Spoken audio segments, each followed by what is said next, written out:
Этим двоим.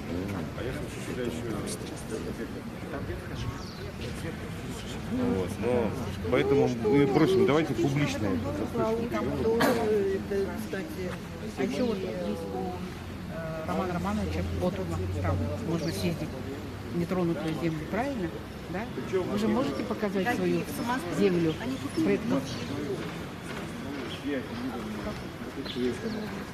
А вот там? Иди за ними. Ну там есть, когда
мы тоже собственники, да? Мы приходим к общему согласию, что, значит, дом пусть сносит, понимаем, что тут строить нечего. Находим застройщика, землю закрепляем, же СПК строим вместе. Мы входим в пай, решать, как они сюда попали, как все. Что тут это самое, не надо сюда. Мы еще 20 лет, что ли, блин? Мы сейчас тоже не хотим. И что? Нам еще, кстати, представитель администрации города Якутска, Пахомов Евгений Степанович, сказал, что он ограждение сделает за счет администрации города Якутска. Этот вопрос мы поднимали. Ну, это как бы прерогатива все-таки собственника. Каких вы вообще собственники тут пострадавшие лица. Понимаете? Пайщики, что Вот, мы в одно 2000 время года. Это перекупщики, которые незаконно тут действуют, которые незаконно строят и все прочее. Их надо все время решать вопрос, как незаконно они. А вы Через прокуратуру. никого не ловили здесь? А? Никого не ловили? Ловили. Мы сколько в натуре обращаемся, нужно ответить в милицию. Вот старый пожилой человек, пусть скажет. Сколько обращались, тут бесполезно все. Ну тут хозяйский спор все-таки. Что? Хозяйский спор. Нет, заявление... Тут больше ничего не стоит. Вон еще. Видите? Вы просто допустили строительство. А Если вы не посмотрите, являетесь собственником земельного участка. Конечно. Вы подтвердили, что это дело. посмотрите, вот там строится, ни площадки нет, суд не никуда обращались? ничего. Это все Не подавали? беззаконие.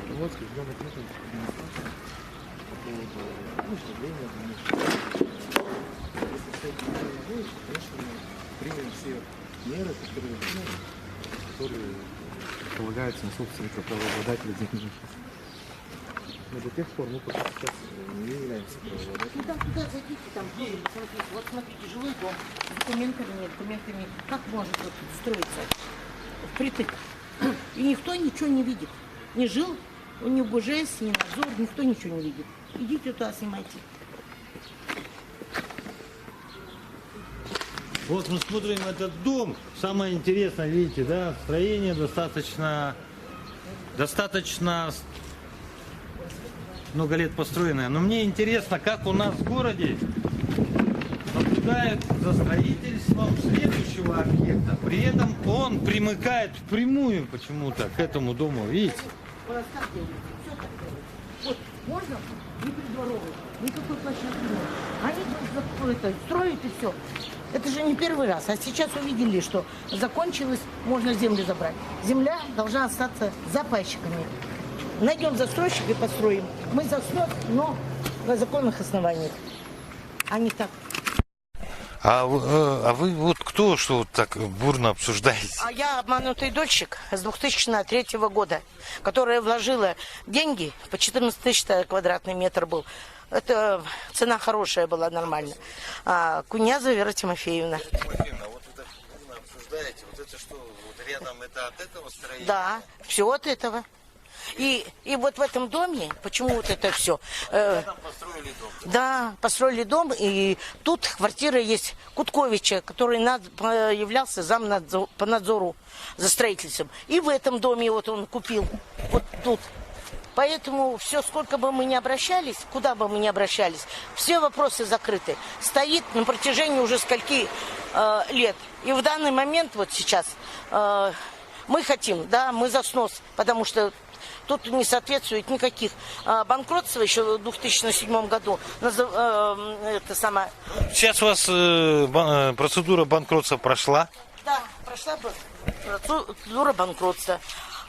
Кто является сейчас как бы преемником данного строения? Зарегистрировали права, как мы вступали в жизнь, пока строим вместе. Мы также зарегистрировались и, значит, являемся, вот председатель жизнь, пока строим вместе.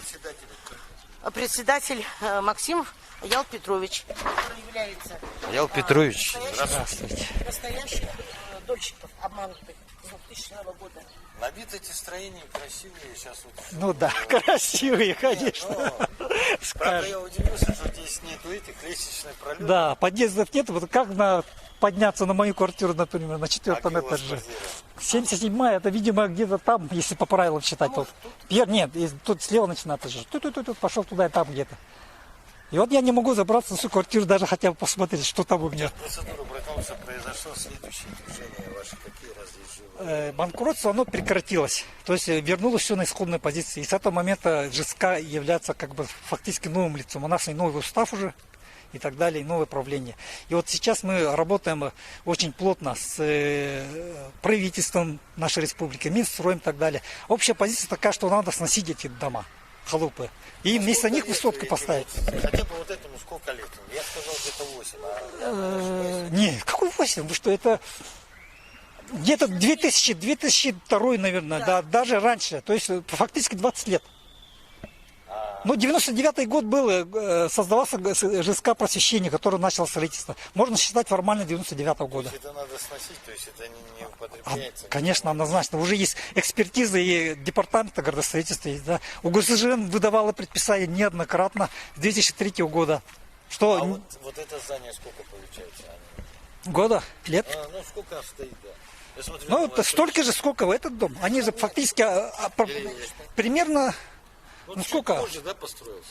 Я вот, честно говоря, те времена не был, да, потому что... Я поясню про этот дом. Этот дом, я в 2003 года, вот были до 2-го, 3-й этаж строился. А вот этот? Сейчас. Этот тоже. Вот 1-й этаж, вот видите, старая. Вот это тоже был построенный, 20-квартирный. А потом в 2000 где-то 9-10 они вот стали вот это вот. За перекупщики достраивать, да. Вот, это буквально вот вверх 2 этажа, это буквально в течение 2 лет перекупщики начали самовольничать. Строительство. И сейчас вот зачем приехал этот инспектор? Ну, они выписали как бы нам предписание, ну, определение точнее, да, что сегодня будет осмотр объекта. И просим явиться мне как председатель правления и всем иным заинтересованным лицам, которые имеют отношение здесь, к этому дому, к этому объекту, к этому земельному участку. Вот и все. Вот представитель УГСЖ приехал, и с нами, соответственно, наши представители, это МК «Квадрат». Даже вон, видите, Ефимов Яков Ананьевич, это из правительства, да, нашей Думы, человек, который работает по программе обманутых дольщиков республики. Это такие, друзья, ну видите, зашевелись, а посмотрим, возьмем у них интервью. А пока послушаем, о чем там речь идет. Много, очень много говорить. Да. Ты перебиваешь, когда я говорю. Даже если немножко на канале. Почему ты знаешь, я знаю.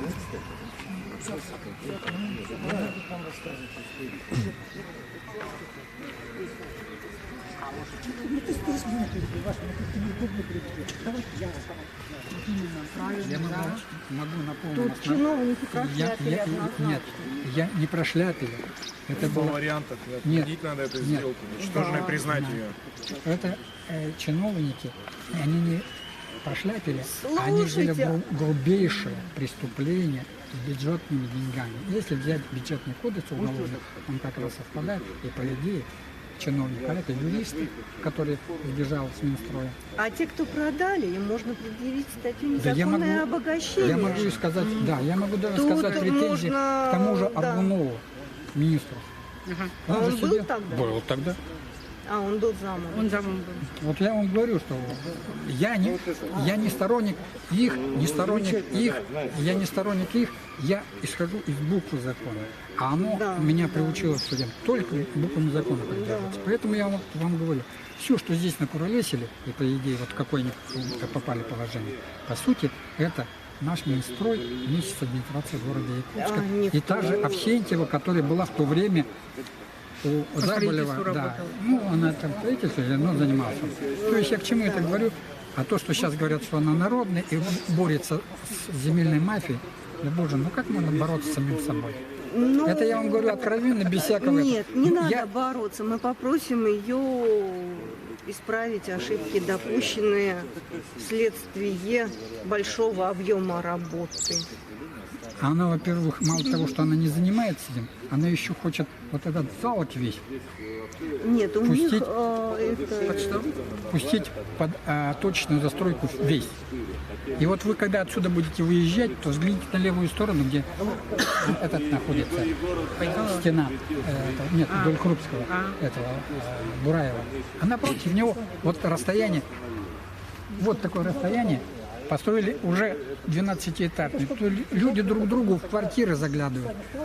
Ну, я как строитель могу сказать, расстояние между, это золотое правило, расстояние между зданиями должно быть настолько, что если разрушается здание, то оно должно Упасть, да? упасть. Ну, и А вот сколько это? это минимум, конечно. Это 16-этажный рухнет, он все 50-60 метров туда отлетает все это.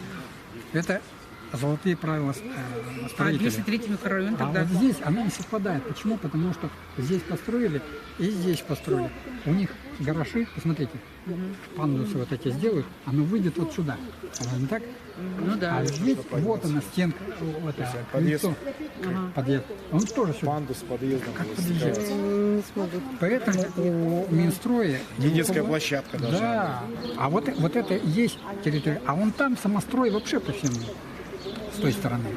Он еще мало того, что еще здесь, еще. То есть я к чему это говорю, что все в нарушении все это дело. И не вина этих дольщиков. Они только, так между нами, колхозники, рабочие. Они не всегда. Нет, они не сколько неграмотны, сколько...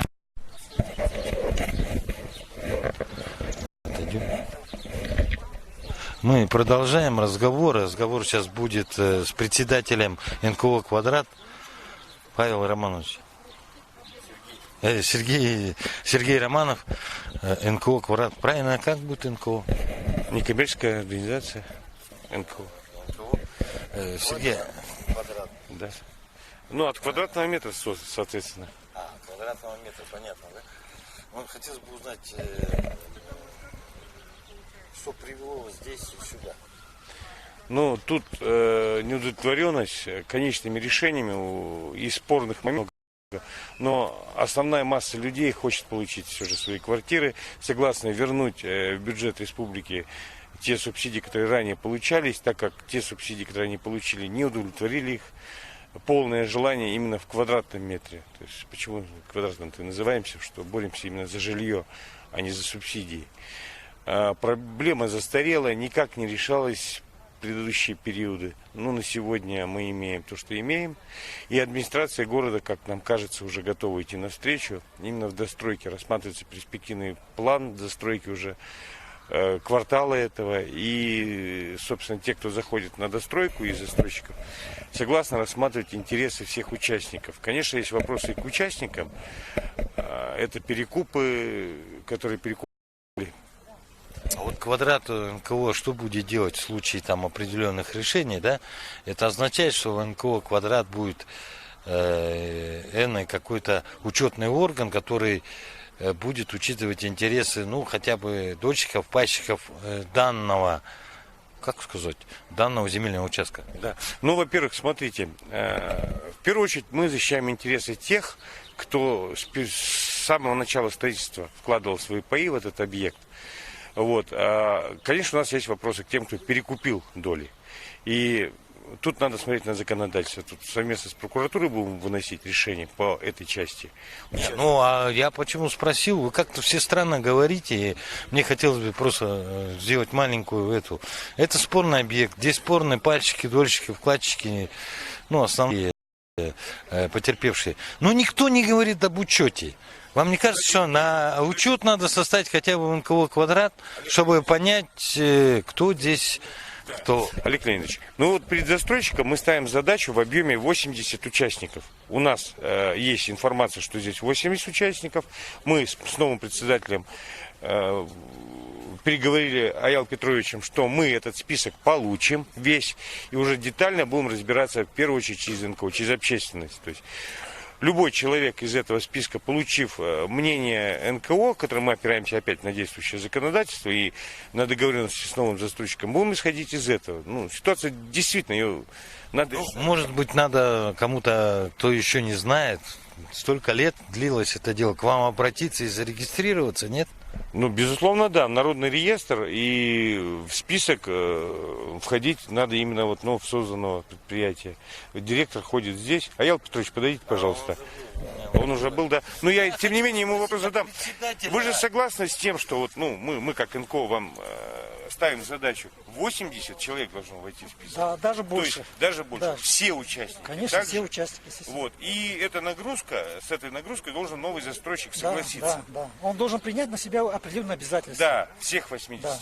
Но, имея вот эти 80 и более людей, мы выстраиваем математику, и только после этого начинаем уже разбираться конкретно с каждым договором. Конечно, также, порядке. Да, проводя совещания и разъясняя там права и возможности каждого человека. Да? Вот только так мы можем. Я просто НКО квадрат. Кто этим будет заниматься? Вы или НКО квадрат? НКО квадрат совместно с этим ЖСК. Потому что мы входим в НКО квадрат. Это как бы объединяющая сила, организация, которая объединяет не только ЖСПК, да, или еще одну там. Там у нас около 40 разных объектов, включая разных пайщиков, разных групп, которые пострадали, граждане тоже, в части строительства. Как бы НКО квадрат это руководящий орган, внутри которого мы решаем каждую свою проблему кооперации. А что такое народный реестр? И где он находится, и к кому обращаться? Так, на Амосова 18, второй этаж, офис Дмитрия Анатольевича Медведева, Единой России находится. Там вся идет регистрация, там вся база информационная, рабочий кабинет создан с компьютерами, где лидеры объектов работают, уточняют списки и проводятся все экспертизы юридические. Теми силами, которые у нас на сегодня есть. Я имею в виду юридические силы. То есть привлекаем это только касается города Якутска. Это касается республики вообще, потому что у нас все объекты имеют до 60-70% это участники улусные. Сулусов. И тут надо работать больше нам с улусами, но пока у нас нет денег, чтобы выезжать в улусы и вот этим делом заниматься. Вы пока взяли город Якутск, да? Нет, мы работаем со всеми и с улусами как можем. Ну и опять же говорю, невозможно у нас нет денег выезжать элементарно. Выехать для консультации, выехать для того, чтобы собрать людей там, в улусах конкретно. Проверить там на месте сразу, там с юристом же надо выезжать, все эти договора. Наблюдаем такую вещь, что во многих объектах есть странные договора, которые нуждаются уже даже в проверке. У нас же задача какая вот у НКО? Прекратить самострой вообще, то есть попытаться повлиять на изменение законодательства нашего, республиканского в этой части, чтобы вообще не появлялись подобные объекты. Это касается муниципального города Якутска законодательства и республиканского. Как вы оцениваете вообще? Согласитесь, вот если у вас дача, если вы находитесь, если вы хозяин, грубо говоря, да, своего дачного участка, вы обязательно обратите внимание, что у вас будет строить, то ли твой сын, то ли там это. Вам не кажется очень странным? Построили такие здания на территории города Якутска, никто этого не заметил? И самое интересное, что мы сейчас еще будем на объектах, везде такая ситуация. То есть контроля никакого не было, да? Олег Леонидович, не случайно Владимир Владимирович Путин говорит о нацпроектах. И долевые проблемы вошли в нацпроекты. Это как раз признание того, что это вообще проблема страны была. Дай бог, вот сейчас вот в связи с нацпроектами. И именно вот с такого типа строениями, самострои. Именно... Я другой вопрос задал. У нас есть государство, у нас есть... Вы говорите об отсутствии контроля в тот период? Безусловно, да. Первая попытка отрегулировать это изменение федерального закона в 2014 году. До этого вообще же все было бесконтрольно. Буквально действовали по советскому законодательству. Когда создавались в советский период какие-то объединения граждан, и которые что-то себе строили. Вот эта практика до 2014 года наплодила вот эти проблемы. Сейчас вот 1 июля вступает уже новая редакция 214 ФЗ, 560-й Минстрой приказ уходит в прошлое, и мы действуем уже там, большая часть будет начиная с КРОУ, ну, проблемы старые решим, я думаю, проблемы закончатся. Я имею в виду, вот это вот новые изменения, они повлияют, и все изменим. А эти проблемы до, сколько нам сказал Владимир Владимирович, 2-3 года мы решим. Но нам на местном-то региональном уровне все равно надо законодательство изменять, чтобы вот этого не появлялось. А без решения вот этих застарелых проблем их не решишь. Дочки не исчезнут, если эти объекты не перестроить, если не удовлетворить вот эти вот все вот категории, которые здесь входят. Ну, я в заключение хотел бы сказать, что мы еще включимся на одном объекте. А вам, дорогие дочки, пальчики, наверное, один совет из нашего сюжета.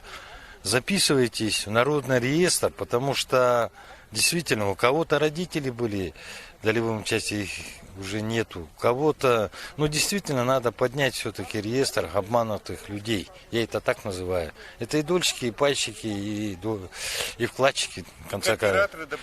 Операторы. Ну, надо народный реестр создать, чтобы понимать, насколько масштабна эта проблема.